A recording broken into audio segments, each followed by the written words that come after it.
All right, whenever you guys are ready, you may now begin. All the best and good luck. Um, Assalamualaikum. My name is Sarah. I'm going to start our presentation on the and Carey and rules of third. First, I would like to introduce my groupmate, which is Adib, Arifa, and Hafiz. So we're going to proceed to the first slide, which is the and Carey. So basically, the and Carey is a design model that consists of 9 processes. It is more comprehensive than the model ADDIE, and it allows for continuous revision and repetitive growth, which is, from my understanding, the and Carey is where web designer use for it's used when it is for client-based website, I believe. So we're going to proceed to the and Carey model. As you can see, there are 9 stages. For me, I'm going to start with the first stage, which is instructional goals. This is where you identify what does the clients or the people needs or the necessity for the website, or whatever that is obligated to use for the website. And the second one for stage 2 is instructional analysis. This is where you determine what are the obligations or what are the necessity that is needed by your clients. And moving on to stage 3, which is entry behaviors and learner characteristic. This is where you assess which necessity or needs that have been determined, which of it that is needed by the clients. And proceeding to stage 4, which is performance objectives. So this is where you come up with the specific goals or objectives for the website, which is this is where you have your final look on what is needed or what is necessary. And for stage 5, it's criterion reference test items. I believe this is where the websites launch their surveys to ask for their their clients' opinions. Proceeding to stage 6, I would like Arifa to continue with the presentation. Hello, can you hear me? Okay, so I'll continue from the stage 6, which is the instructional strategy. So instructional strategy is actually you begin to outline what you want to do. So actually at this stage, you would be able to demonstrate what you want. At least you have like the rough idea on what you want to do for the website. For example, what the font you want to use, the font size, the layout and everything. So next for stage 7, which is we call instructional material. This is where you make sure that everything you need is already there. For example, if you want to use a specific font or layout that are not included in the website, you have to download it first before you actually making the website. So for the stage 8, we have the formulative evaluation.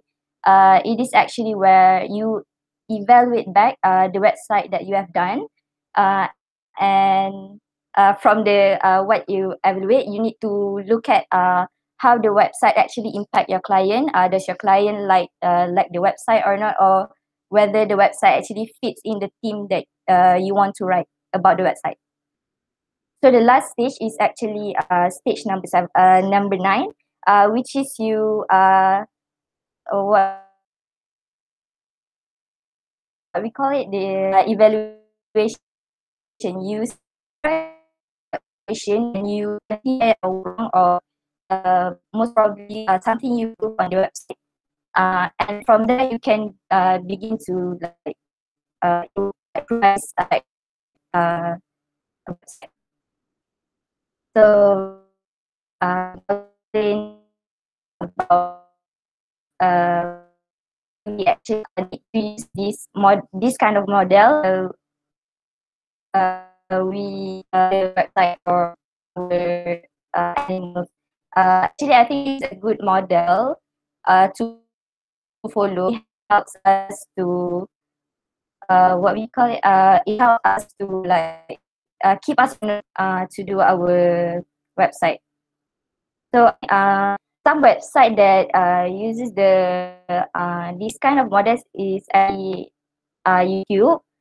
Because YouTube actually do have a survey that you have to like fill in whether you are satisfied using the YouTube or not, and what can they improve, and they actually analyze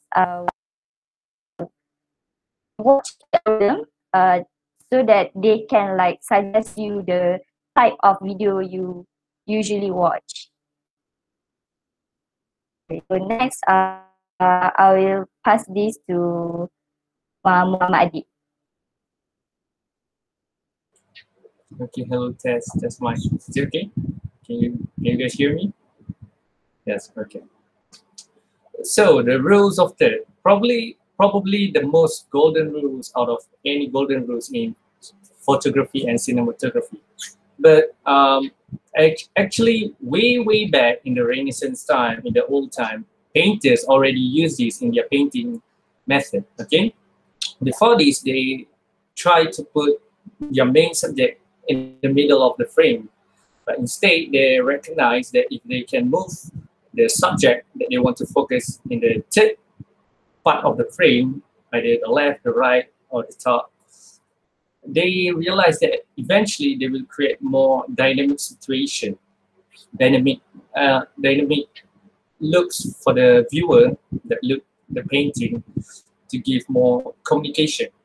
They can communicate with the painting. Okay, so the rules of third now have a lot of use in modern photography and cinematography. Okay, so basically what the rules of third is, if you take the horizontal line, two horizontal and two vertical line, you will have 9 equal boxes. Okay, so where are the rules of third? It is the third part of the boxes, the left top, the right top, the left bottom, the right bottom.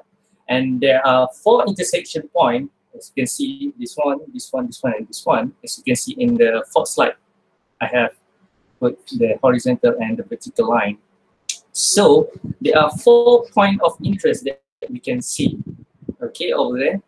And those points of interest, if you take your subject and put it in either one of the interests, it creates more focus, it creates more story, as you can see. And if you can look at my my slide, the 4th slide, there's a picture of the second picture. There's a girl holding a banana. All right, there's actually Alia on her pre-wedding where me and Muhammad shoot last 2 years, if I'm not mistaken. So if Alia were to be centered in that picture, it actually creates less emotion in that picture. Okay, so what me and Muhammad do, she's a very great professional photographer. She put Alia in the right side of the frame, which touch the 2 intersection of the line. Okay, 2 intersection, which create much more emotions in the picture. So that's what the rules of third is. So basically, we have 4 rules of third that we can use. First intersect, 1 intersection, 2 intersection, 3 intersection, and 4 intersection. Okay, so now I'm going to talk about the first. So basically, what the first intersection do, you can refer to my slides that I provide.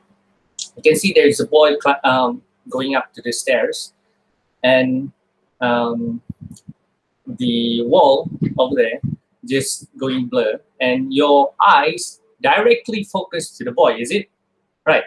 It is because that part of the intersection creates more focus. Instead of you put the boy, and if the photographer put the boy in the center, you will lose the focus. It creates less, how could I say that? It's less emotion, less focus. It's just like a plane. If you place the subject in the center, there are equal boxes, okay, equal, and it makes the viewer's eyes much more static. Okay, that's why it tell you less story.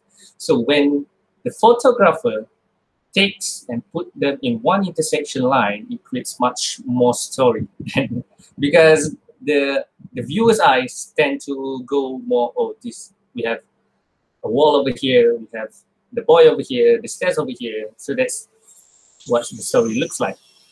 Now, we're going for the two intersection line. This is basically used for, it's not a portrait, it's a portrait with a background. Okay, so you can refer to my second photo over there. It creates, if you place them, like I said before, you place them in the center, there will be equal parts of the frame that you will not bother to look about. Well, you will only look at the subject. But when you move it into two intersections of the point, you will much, how do I see it? you will tend to look the subject and also the background of the subject. It will create more dynamic view in your eyes. Okay, so move on to the third and fourth. I will pass it to Hafiz. Sorry, Lou. Can you hear me? So let's move on to the last part of the slides, which is I'm going to explain to you about the 3-point combination and also the 4-point combination in the rules of third. But first, let's recap. What is actually the rules of third? So the rules of third is basically refers to a 3x3 grid that fits on top of any image. So there are no specific sizes to the blocks, and only that they are actually equally shaped in sizes. So basically, the grid works horizontally or vertically and helps you determine how the eye follows an image or group of image, such as in the website. So how does the grid shape really works in websites? So the concept is actually helping you to understand the places on an image where a person is naturally or automatically drawn when viewing an image or even in your websites. So in theory, the most eye-catching points are where the grid lines intersect. By understanding where these key points place, it can help you better compose a piece of artwork or photos in any videos or on your websites. So generally, this area, which are the intercepting points, will attract attention for the viewers. As you can see, the example on the third point, on the 3-point combination, the subject is actually placed on the 3 intercepting points, and it is being used for a flexible shape subject and multiple subject with differ in height. And it is simply explained that the woman, it is simply explain, it is simply help to show that the image is doing a motion. As you can see in the example shown below, shown above, the woman has jumped from left to right, isn't it? And then let's move on to the 4-point combination, which is the subject is actually placed on the 4 intercepting points. So the function is, it is suitable for a group, photos or video.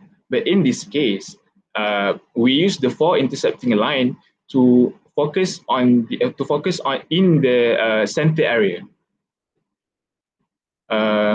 So last but not least, you can also apply the rules of third when determining placement of key elements, such as banners and social media.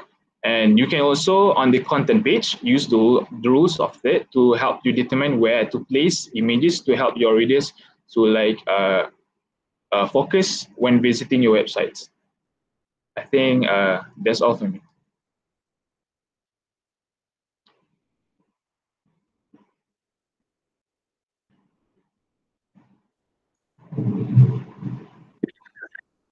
Okay, just a second.